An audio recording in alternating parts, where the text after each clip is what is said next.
Something happened in Iran that nobody predicted would happen this fast. Not the analysts. Not the intelligence agencies. Not the governments that have been watching this regime for 47 years and modeling its collapse scenarios with the tools of modern geopolitical analysis. What is happening on the streets of Iran right now, from Tehran to Isfahan, from Khuzestan to Mashhad, in all 31 provinces simultaneously, in every demographic category simultaneously, from oil workers to university students to bazaar merchants to the conservative religious base that funded the 1979 revolution and kept the mullahs in power for nearly 5 decades, is not a protest. It is not an uprising in the conventional sense of a movement with specific demands that a government can negotiate around or partially satisfy to reduce pressure. What is happening in Iran on May 12, 2026 is the final stage of the process that historians recognize only in retrospect, when they look back at the sequence of events that preceded the fall of the Shah, the fall of the Soviet Union, the fall of Assad, and every other moment when a structure that appeared permanent revealed itself to have been hollow for longer than anyone watching it had understood. The wall of fear has broken, not cracked, not weakened, broken. And the specific nature of the break, the reason this moment is categorically different from the 2009 Green Movement and the 2022 Mahsa Amini protests and the January 2026 uprising that killed thousands in the streets, is the one detail that the headline coverage keeps missing.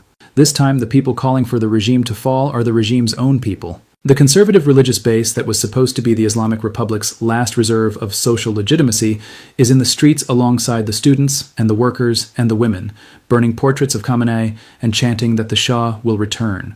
When a regime's own base reaches the street calling for its end, there is no adjustment, no concession, no tactical accommodation that reverses what has already happened. The social contract that held the structure together has been voided. And what remains when a social contract is voided is not a government under pressure. It is a coercive apparatus running on fear that is visibly and measurably running out of the capacity to keep generating fear faster than the anger it produces. Let me set the precise trigger for what has detonated across Iran, because understanding the specific mechanism of the collapse is essential for understanding why it is happening now and why it cannot be stopped by any instrument the regime has remaining.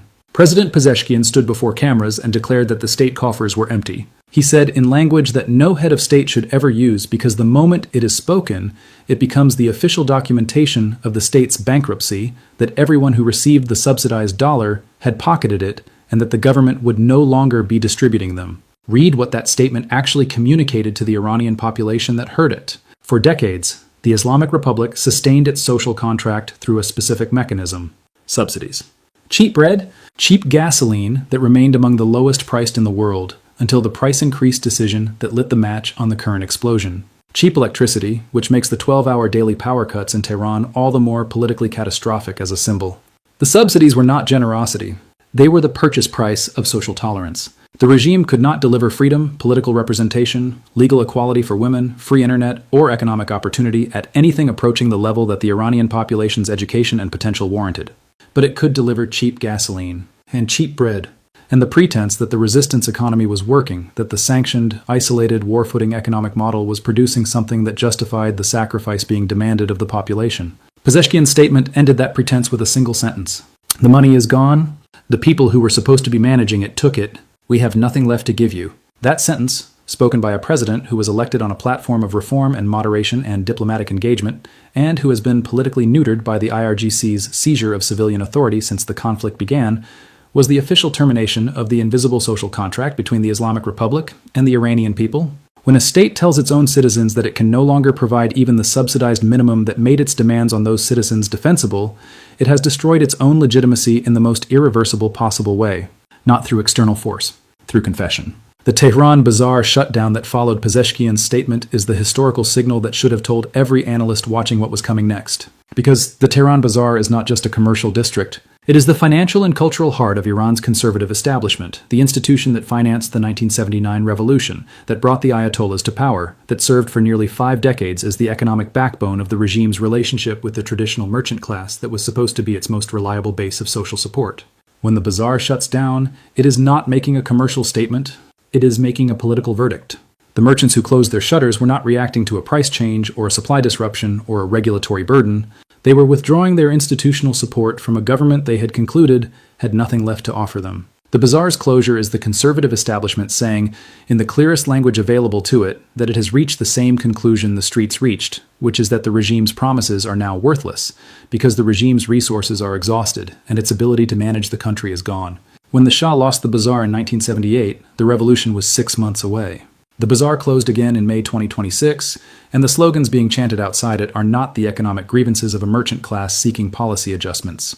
They are the political demands of a population that has passed the point of reform and arrived at the demand for the system's complete removal. The energy infrastructure collapse is the dimension of the current crisis that has converted economic hardship into physical suffering at a scale that eliminates the government's ability to manage the political consequences through any combination of propaganda and suppression. In 21 of Iran's 31 provinces, state offices, banks, and universities have been closed under the pretext of cold weather and energy conservation.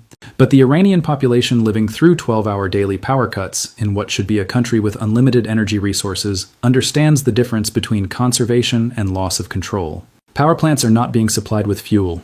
Water pumps in critical areas of Khuzestan are not functioning. People are thirsty in a country that sits on the world's fourth largest oil reserves. And the connection between that thirst and the decisions that diverted the resources that should have been maintaining water infrastructure to Hezbollah and the Houthis and the nuclear program has never been more visible or more directly stated by the people suffering it. The shopkeepers who chanted no to Gaza, no to Lebanon, my life is for Iran in the first days of the December uprising were making that connection explicit.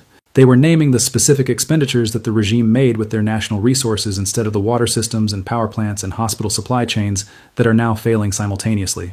This is not abstract political grievance. This is physical. People are cold in winter without electricity. They are thirsty in a country with water. They are sick in hospitals without medicine. And they know exactly where the money went that should have prevented each of those conditions.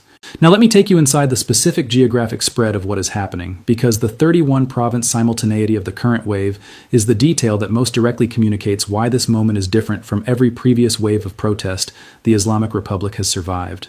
In Bagmalik, crowds are marching with slogans that combine the political and the dynastic in ways that would have been unthinkable even 6 months ago. Khamenei will fall. The Shah will return. In Nir, villagers are chanting a phrase that the 1979 revolution was built on preventing from ever being spoken in Iran again. Pahlavi is coming. In Nahavand, thousands of people are in the streets simultaneously. In Afaz, the city is described as ablaze, with the chaos of a population that has concluded that nothing short of total change is acceptable. At Mashhad University, the students are shouting that they would rather die than be humiliated, and the specific nature of that humiliation, the humiliation of a generation that was educated to compete in a modern world and then handed 12-hour power cuts and empty ATMs and internet shutdowns as the price of living under the regime that consumed their country's resources for its ideological projects, makes the slogan more than rhetoric. It is an accurate description of the condition they are actually in. In Loristan, the people say Pahlavi will return. In Fasa and Dera in Fars province, crowds stormed and surrounded government buildings. The Basij center in Hamadan was seized and burned. Revolutionary Guard forces were filmed abandoning their vehicles and fleeing in the city of Kurdistan. Tens of thousands of protesters chased security forces through streets that had been, until recently, territory that the IRGC could claim to control through the presence of its personnel and the fear that presence generated. That fear is gone. The personnel are gone from those streets. And what has replaced the fear is the specific and irreversible confidence of a population that has tested the regime's coercive capacity and found that it cannot perform at the scale the moment requires. The role reversal with 1979 is the historical dimension that concentrates the current moment into its most consequential form for anyone trying to understand what happens to the broader geopolitical architecture if the Islamic Republic's collapse completes. In 1979, millions of Iranians in the streets called for the Shah's government to fall and for the Ayatollah Khomeini to return from exile and lead the Islamic Revolution. The Shah's government, despite its American backing and its modern military and its SAVAK security apparatus, could not survive that mobilization. The soldiers eventually stopped firing. The institutional loyalty that an authoritarian government depends on for its coercive capacity dissolved faster than the government's leaders had believed possible.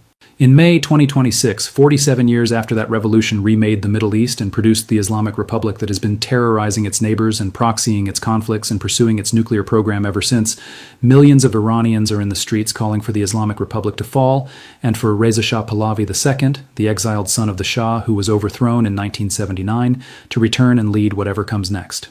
The regime's nightmare of 1979 has returned. The roles have reversed, and the specific slogans, the Shah will return, Pahlavi is coming, Khamenei is a murderer, and his rule is illegitimate, are not just political demands. They are the direct inversion of the foundational legitimacy claim that the Islamic Republic has rested on for 47 years. If the revolution's purpose was to end the Shah's regime, and the revolution's product is now being rejected by the Iranian people in the name of the Shah's return, the revolution's legitimacy claim has not been weakened. It has been structurally annulled by the population whose endorsement was always the only source from which it could draw. Reza Pahlavi II's statement from exile, addressed directly to both the Iranian people and the armed forces, is the specific intervention that the regime has been most afraid of throughout its existence, and that the current uprising has given a weight and a resonance that previous statements from exile never achieved. He called on the security forces specifically. He spoke to the soldiers and the lower-ranking members of the security apparatus directly, appealing to them as Iranians rather than as instruments of a government that has been killing Iranians in the streets. The significance of this appeal is not symbolic. It is operational, because the regime's survival in previous protest waves depended on the willingness of its security forces to use lethal force against the population at the scale that suppression required. The January 2026 uprising was suppressed through a combination of mass killing, mass arrest, and internet shutdown that prevented the coordination and communication that would have been required to sustain mobilization past the acute phase. But mass killing at the scale that suppression requires depends on the soldiers executing the killing believing that their institutional loyalty to the regime takes precedence over their identity as members of the population being killed. When soldiers begin to defect, when reports of military units switching sides begin to circulate, when IRGC forces are filmed abandoning their vehicles and fleeing from crowds in cities where their presence was supposed to generate automatic deference, the mechanism on which suppression depends has begun to fail. Not completely. Not yet. But the trajectory of the defection reports is the most dangerous indicator available for any regime in this condition. It is the indicator that says the coercive capacity is approaching its operational limit.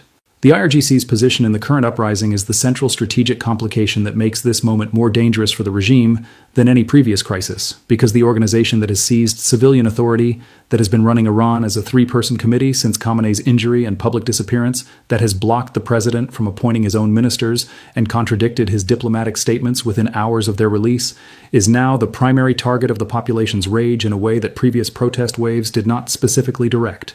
The January 2026 uprising targeted the supreme leader directly with slogans calling him a murderer. The current wave is targeting the IRGC as the institutional structure that has been running the country while the economy collapsed, while the proxy wars consumed resources that should have been maintaining water systems, while the nuclear program generated the isolation that produced the blockade that produced the medicine shortages and the fuel queues and the empty ATMs. The IRGC is not facing a population that wants a different supreme leader or a reformed government. It is facing a population that has connected the institution directly to the specific harms that population is experiencing, and that is making that connection explicit in street chants that name the Revolutionary Guards as the mechanism of the country's destruction. For an organization whose institutional survival depends on maintaining the narrative that it is the defender of the Iranian people against external threats, being named in those chants as the cause of the Iranian people's suffering is the most catastrophic possible reputational condition. And reputation is the coercive capacity multiplier that determines how many soldiers are required to suppress how many protesters. When the reputation collapses, the math of suppression changes. More soldiers are required to produce the same deterrent effect. More shootings produce more rage rather than more fear. And the endpoint of that dynamic is the moment the Shah's army reached in 1979, when the soldiers stopped firing not because they were ordered to stop, but because they concluded that firing was no longer the right side of history to be on. The cross-class coalition that is formed in the current uprising is the structural feature that makes it genuinely unprecedented in the Islamic Republic's history, and that distinguishes it from every previous wave in ways that matter for assessing whether suppression is operationally possible at the required scale. The 2009 Green Movement was primarily a middle-class urban protest around electoral fraud. It had specific, addressable grievances and a demographic concentration that the security apparatus could manage by focusing its suppression resources on a definable population. The 2022 Mahsa Amini protests were primarily driven by women and young people around gender discrimination and personal freedom. Again, definable demographic concentration, specific grievances, manageable through the combination of targeted suppression and tactical accommodation that the regime deployed over several months. The current uprising is none of those things. Oil workers are shutting off valves, and the significance of that action is not primarily symbolic. It is the workers in the industry that funds the regime shutting down the mechanism of that funding. University students are occupying campuses. Bazaar merchants are closing their shutters. Shopkeepers across the country are on strike. And the religious conservative segments, the population that voted for the Islamic Republic in 1979, that sent its sons to the front in the Iran-Iraq War, that accepted sanctions and isolation as the price of standing against the great Satan, is in the streets chanting that Khamenei is a murderer and his rule is illegitimate. That demographic, the regime's own base joining the uprising, is the political equivalent of the tide-changing direction. You cannot suppress a population that includes your own base without suppressing your own base. And suppressing your own base eliminates the last remaining claim that what you are doing is governing rather than occupying. The absence of Russia and China from the regime's rescue operation is the geopolitical dimension that seals the regime's isolation at exactly the moment its internal crisis has reached the point where external support would be the only remaining mechanism for survival. For years, the Islamic Republic's ability to survive Western pressure depended on the implicit guarantee of the autocratic solidarity axis. Russia and China would veto international resolutions.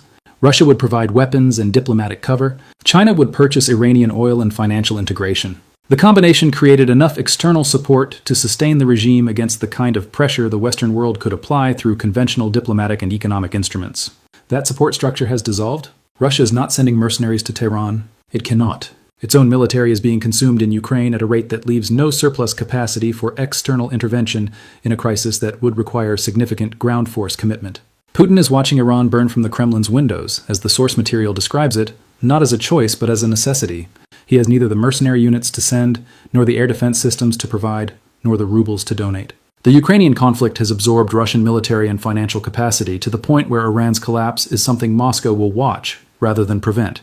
And Russia's own strategic interests in Iran's survival, the logistical center in the Middle East, the security of the Caspian corridor, the presence in Syria that depends on Iranian routes, are all things Putin understands are at risk if the regime falls.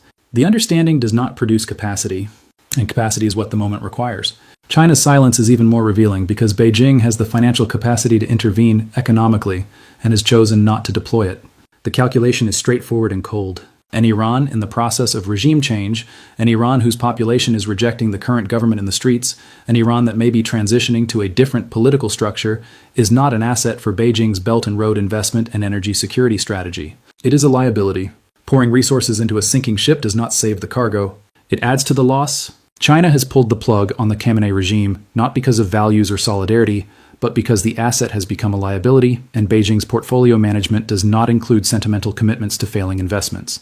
The specific economic numbers that have produced the current crisis deserve the granular attention they are not receiving in the coverage that focuses on the political drama of street scenes and security force defections. Inflation has surpassed 42% by official measurement, which in a country where official statistics have a documented relationship with political necessity means the actual figure is higher. Food prices have increased by 70%.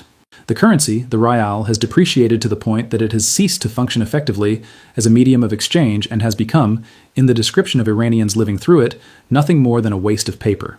The specific indicator of 1 month's labor required to purchase 1 gram of gold is not a metaphor. It is the market-determined exchange rate between labor and the most basic form of wealth preservation available to a population whose currency is in free fall. And then, into this economic environment, the regime made the decision to raise gasoline prices for the first time in 6 years. The political scientists who study social mobilization identify specific trigger mechanisms that convert accumulated grievance into active mobilization. A sudden, unexpected, government-imposed price increase on a basic commodity that affects every household simultaneously is one of the most reliable of those trigger mechanisms because it removes the psychological distance between abstract economic suffering and the specific attributable action of a specific government that produced that suffering. The gasoline price increase did not create the anger in the streets. The anger had been building through years of water shortages, power cuts, medicine shortages, blocked internet, killed protesters, and consumed national wealth. The gasoline price increase gave that anger a specific, immediate government-authored cause that mobilized it in a single coordinated moment across all 31 provinces simultaneously because the price increase applied everywhere simultaneously. The demographic profile of Reza Pahlavi II's appeal and what it means for the regime's remaining legitimacy claim is the dimension that most directly threatens the Islamic Republic's foundational narrative. The regime's reason for existence, the story it has told itself and the world for 47 years, is that the 1979 revolution was the authentic expression of the Iranian people's rejection of the Shah's government, and that the Islamic Republic is the legitimate successor to that authentic popular will. That story requires the Shah's line to remain in permanent exile, delegitimized by the revolution's verdict, rejected by the Iranian people who made the revolution.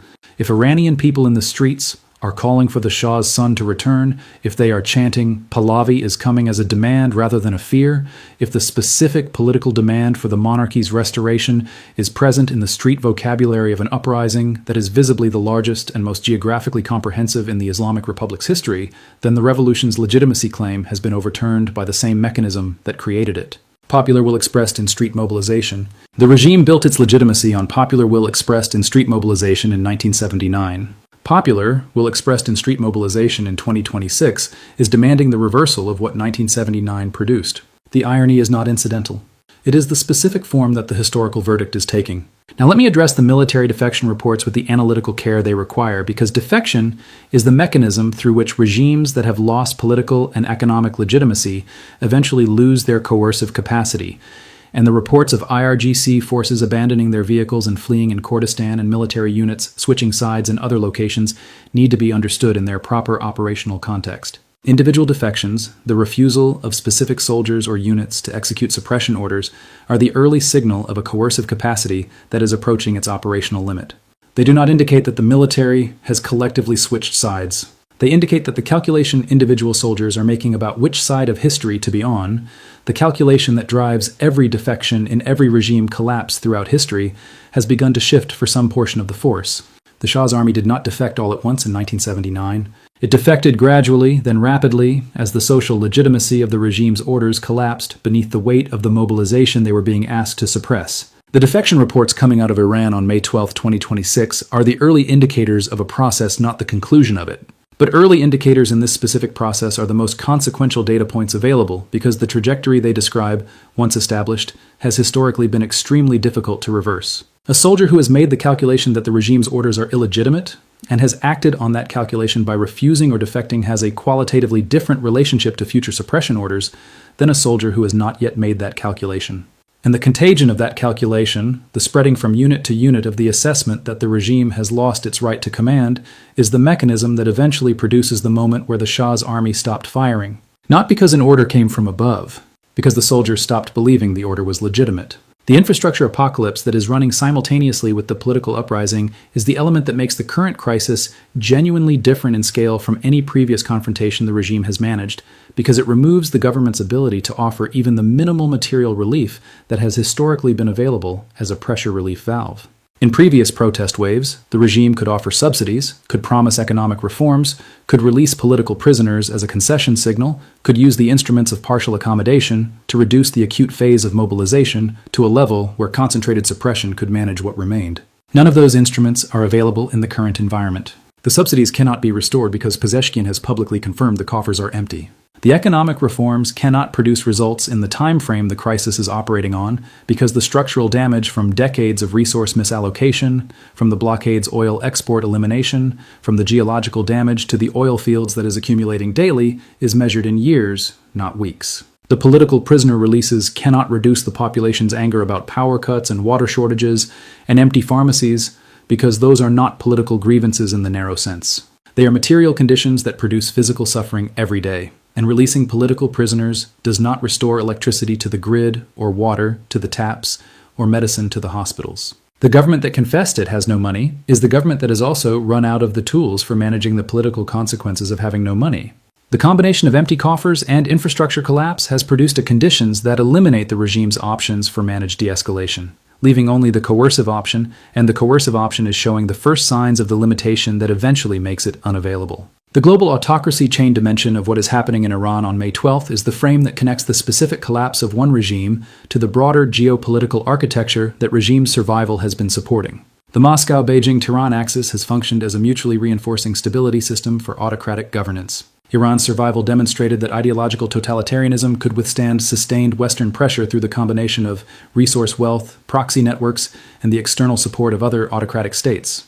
Russia's survival in Ukraine demonstrated that military aggression could be sustained against international condemnation through the combination of resource exports and autocratic bloc solidarity. China's survival of Western pressure on technology, trade, and human rights demonstrated that economic integration could coexist with political repression through the combination of commercial indispensability and strategic restraint.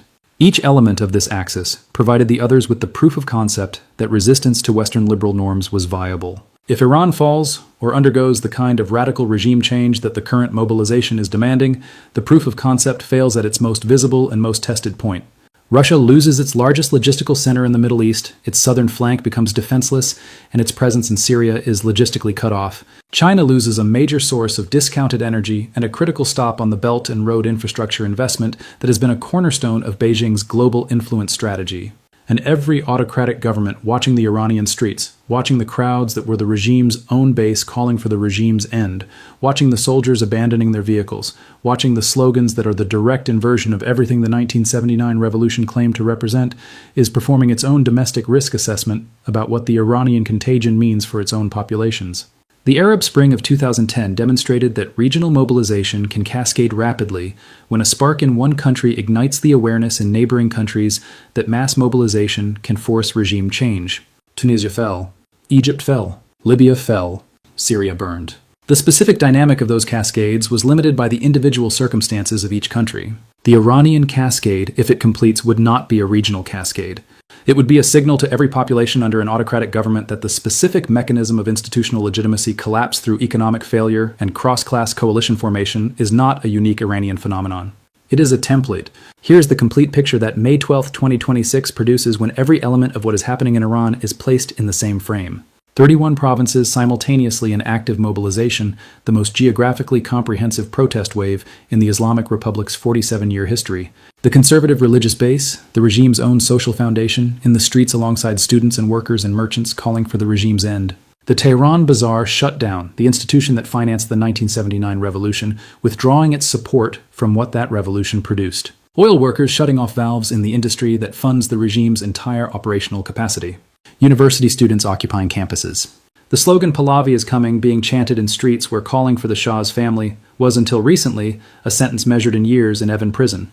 President Pezeshkian's public confession that the state coffers are empty, the official documentation of the Islamic Republic's bankruptcy, inflation above 42% by official measurement, food prices up 70%, the currency worthless as a wealth preservation instrument, power cuts of 12 hours per day in Tehran, water system failures in Khuzestan, hospital medicine shortages, empty ATMs. Fuel queues in the world's fourth largest oil-producing country. IRGC forces filmed abandoning their vehicles and fleeing in Kurdistan. Reports of military units beginning to switch sides. The supreme leader absent from public view. The three-person IRGC committee that has been running the country unable to produce the economic relief that would reduce the mobilization and unwilling to accept the diplomatic terms that would relieve the blockade that is producing the economic conditions. Russia watching from the Kremlin's windows without the capacity to intervene. China pulling its institutional support from an asset it has reclassified as a liability. And Reza Pahlavi II speaking from exile directly to the armed forces, calling on them as Iranians rather than as instruments of a government whose legitimacy has been rejected by the population those instruments are supposed to serve. The wall of fear broke. Not metaphorically. It broke in the streets of Kurdistan when the IRGC abandoned its vehicles and the crowds pursued them. It broke at Mashhad University when students shouted that they would rather die than be humiliated, and the security forces heard that specific formulation and understood what it means operationally. It means that the cost-benefit calculation that deterrence depends on has been recalculated by the population being deterred, and the calculation now says that the cost of continued submission is higher than the cost of the suppression that resistance invites. When a population reaches that calculation, deterrence fails. Not because the guns are gone, because the fear of the guns has been overcome by something stronger than the fear, which is the rage of people who have been cold and thirsty and sick and humiliated in their own country by their own government for long enough that the fear no longer outweighs the rage. And once that threshold is crossed, once the wall breaks in specific locations and specific populations and specific units of the security forces begin to make their own calculations about which side of the wall they belong on, the process that historians recognize only in retrospect has already entered its decisive phase. The regimes that have fallen this way did not fall because the external pressure finally broke them. The Shah had American backing, Assad had Russian backing. The Soviet Communist parties had the entire security apparatus of the state. They fell because the internal consensus that held the structure together dissolved, because the people whose loyalty the structure depended on stopped believing it was worth defending, because the soldiers stopped firing, because the bureaucrats stopped believing in the system, because the merchants closed their shutters. Because the conservative base that had funded the revolution showed up in the streets calling for its reversal. That is what is happening in Iran on May 12, 2026. Not from the outside. From the inside,